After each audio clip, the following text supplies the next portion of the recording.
6ix9ine shares his faith in God on the Shade Room interview, and I'm gonna break it down. Really good interview. So make sure you like this video. Make sure you subscribe. I'm dropping videos every single day. Let's try to get to 200 likes. Let's get straight into it. 47 years didn't make sense, and God's pleading out to 15 years. It just didn't make sense. So at that point, I'm just like, God, you in control, and I'm following whatever you. And I already knew what I was doing, so I believed in myself. Like, all right, this decision I'm gonna make, whether it change my life forever, I know this is the right decision. Cause listen, if they don't kill me on the street, they're gonna kill me inside of the prison, right? Cause I'm already a player. I said, fuck all these dirty bloods. They're gonna kill me in prison, and if they don't kill me in prison, they're gonna kill me out on the street. And I'd rather take my chances out on the street. You know? So 6ix9ine talks about how he feel like God allowed him to not get his life taken away in prison or on the street. Like, he felt like God gave him an option, and she's going to break it down. So this part's get really good. You could imagine that, and the reason why I know this is because I do the Shade Room. So I own the Shade Room. So when I talk about God, people are like, really? You know what I mean? So I feel like when you talk about God, there are going to be some people who are like, okay, so you think God saves you? I'm not saying anything about it because I know who God is, right? But you think God saves you? You think that God saves you from going to jail, but the other people have to go to jail, or God saves you from getting shot, but the other people get shot, or you know what I mean? Basically, it's like they're like, why? What makes you? What are you? So because a lot of the principles of God, some people will say you don't practice, right? So this is good. She talked about, like, okay, you say God let you off the hook. You say you're a man of faith, but what about Shotty? What about the other Bloods? What about everybody you brought down? And 6ix9ine is really smart. He's quick on his feet, and what I like about him is he's sharp. You know what I mean? Like, and he knows how to respond. And he talks about how he felt like, God had his favor versus like the other people. Because that's a good point. It's like, okay, so God revolves around you in your life, and first of all, you seem like the least person we would think would have some faith in God for everything that you're doing. But listen how he responds. Some of them.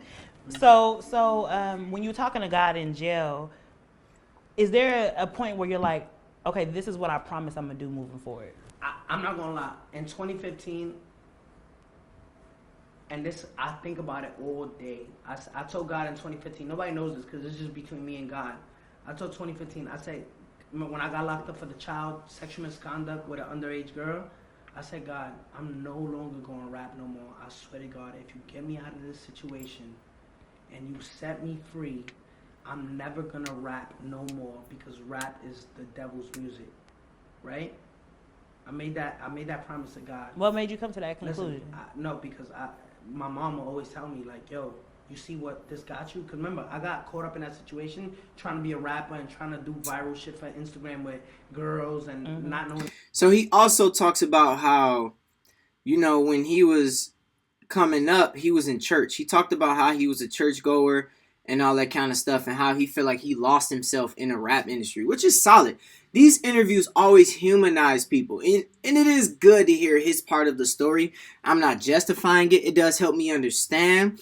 And she broke it down as well, saying, like, what come with the streets. And I felt like it was a healthy conversation because she questioned him and asked him every single question that people have. I'm not saying, here's the thing. When you in the streets, somebody can come take your life, take your mama's life. In the streets, you can't get involved with the police. So you have to handle it yourself. That's how the streets work. And he admitted, like, I said, forget that. Like, I don't care about them. And, he tried to take a quick exit. So I appreciate the honesty. But at the same time, like, he talked about how he wanted to do this for money and wanted to do this for clout and wanted to do this to prove that he was tough like his stepdad. And that's how he got lost along the road as an artist. When that girl was underage, that took me to that place. And I came and I promised God, I said, please get me out of this situation. Get me out of Rikers Island. I promise that I will never rap no more. Rikers Island is the jail he was in. And I broke that promise with God. But then I said, what if I'm doing this, but God is using me for a bigger purpose, right?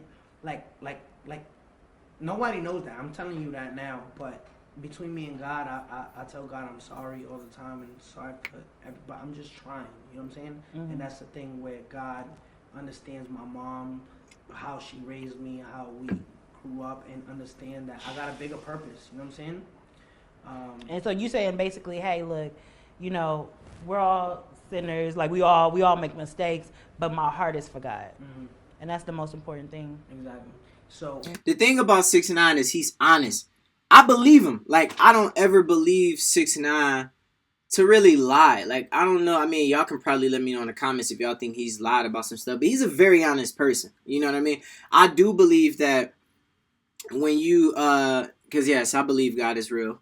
I follow God. Try to follow God at my best. His plan for my life. So, the thing is, you can't just say, oh, I love God, I'm going to go out and rob somebody. The thing is, it comes with consequences. So 6ix9ine could still get his life taken away because of his actions. But at the same time, he said his heart is for God. So God can still forgive him, but he might still get his life taken. He might still deal with the consequences, get his head bust because he's affected other people. But I do appreciate that he has some morals, and it's easy to think that he's just out here running around doing dumb junk, but it's cool to see this interview humanize him and show that he do have some morals and that, he's a respectable person at the end of the day. I think he just got lost into this industry. that happened, and now I'm home, and I'm just trying to, like, my thing too, Angel, I want to ask you, right? And this because a lot of people want to know. There's this street code, right? And there's rules to the street, street fundamentals, right? Street rules stand told. What if you had to think about street rules? What street rules? Loyalty, honor, no snitching. And then no snitching. he gets into the whole snitching Right? But situation. those are the biggest ones, right? Loyalty, dishonor, no snitching. Everybody want to get on me for snitching. So look, he basically break down the interview and start talking about Meek Mill and how Meek Mill is his boss is a snitch. The lady that Meek Mill works for at what is it, Rockefeller, I don't know, Rockefeller, Rock Nation, whatever. They all the same thing. Whatever label's owned by Jay-Z and Damon Dash, right? The lady that runs the label that is co-founding it or running it with Jay-Z was an informant getting major drug dealers busted back in the day. And Meek Mill worked under her. So he started talking about how Meek Mill is working for a snitch. So he's not loyal to his street code because a person who's paying his bills is a snitch, which is a good point, man. Like 6ix9ine is a very smart, quick on his feet young man. And here's my thing. I just wish 6ix9ine would have never got involved. Like, we all, don't get me wrong, we all love the whole blood gang, like stuff he was doing, the trolling. It was very entertaining, but I just wish that it wouldn't have went that bad for him because I feel like he would have still been that kid. But I mean, maybe it took these lessons for God to show him something and for him to learn something. I just wish it would have been another way for him because I think he might be a fun guy to hang around, but at the end of the day, like, he just won't be respected around my people in the city. And I feel like a lot of people can't respect what he's doing. You know what I mean? The actions that he's making. But he's very aware. I just hope, man, that this ends somewhere and he doesn't lose his life young. Because I don't want that for nobody. You know what I mean? Like, I don't want that for no young man or nobody to just lose their life like that. But I'm going to break more of these down. Make sure y'all subscribe. Make sure y'all let me know what y'all want me to react to. I might break more of this interview down later. Peace.